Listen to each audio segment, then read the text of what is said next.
মা আমাকে না আজ চাচি দাওয়াত দিচ্ছে রাইস খাওয়ার জন্য। চুপ কর।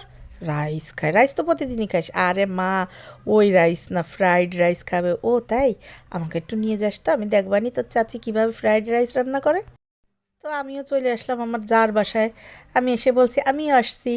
এসে দেখি কি পোলাও চাল সিদ্ধ করে রেখে দিছে, তারপরে কিছু ভেজিটেবল সিদ্ধ করে রেখে দিছে, চিকেন ছোট ছোট পিস করে রেখে দিছে, এখানে ক্যাপসিকাম কাটছে সবুজ কালার লাল কালার, পেঁয়াজ কাটছে, আদা আর রসুন কুচায় নিয়েছে। এবার চুলায় একটা পাতিল দিয়ে দিচ্ছে, পাতিলটা গরম হলে তেল দিয়ে দিচ্ছে, তারপরে 3টা ডিম ভেঙে নিচ্ছে। এবার দেখি কি আমার যা আমার দিক আর চোখে তাকাচ্ছে, মনে মনে ভাবতেছে যে মেয়েকে বলছি সাথে সাথে নিজে চলে আসছে। তখন না আমি বলেই দিছি যে আমি কিন্তু ভাই খেতে আসিনি, আমি দেখতে আসছি ফ্রাইড রাইস কীভাবে আপনি রান্না করেন। পরে দেখলাম কি খুশিতে একটু মুচকি মুচকি হাসতেছে। তো দেখেন ডিমটা এই যে ভেজে নিল। এখন ডিমটা উঠায় ফেলার পরে আদা আর রসুন কুচি দিয়ে দিল, তারপরে যে কেটে রাখা ছোট ছোট পিস করে যে চিকেনগুলো সেগুলো দিয়ে ভালো করে একটু ভেজে নিয়ে এবার দিয়ে দিছে একটু সয়া সস, তারপরে ম্যাগি মশলা দিয়ে দিছে, তারপরে দিচ্ছে টমেটো সস।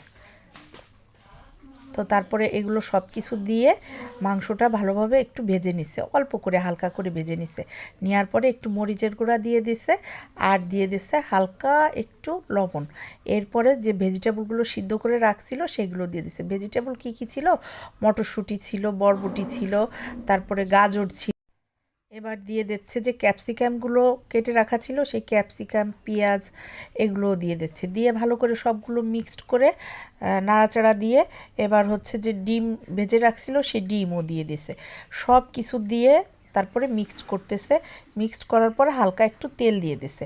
দেওয়ার পরে হচ্ছে এবার রাইসগুলো সব এর ভিতরে ঢেলে দিচ্ছে। রাইস সব দেওয়ার পরে এবার উপর দিয়ে পেঁয়াজের কালি দিয়ে দিচ্ছে, আর দিয়ে দিছে 1 চামচ ঘি। ঠিক আছে। এবার কথা হচ্ছে এটা তো এখন মিক্সড করা লাগবে। আমার যা হচ্ছে সিলিম মানুষ পাটখড়ির মতো, এখন তো আমাকে লাগবেই। এতক্ষণ যে আমাকে মূল্য দিচ্ছিল না, এখন যে আমার প্রয়োজন, এখন বলতেছি তুই একটু নাড়া দিবি। তো প্রথমে আমি একটু গোলমরিচের গুঁড়া দিয়ে দিলাম উপর দিয়ে। এরপরে আমি সুন্দর করে মিক্স করছি। এবার আমারে বলে যেহেতু তুই কষ্ট করে মিক্সটি করছিস তাই করে খেয়ে যা।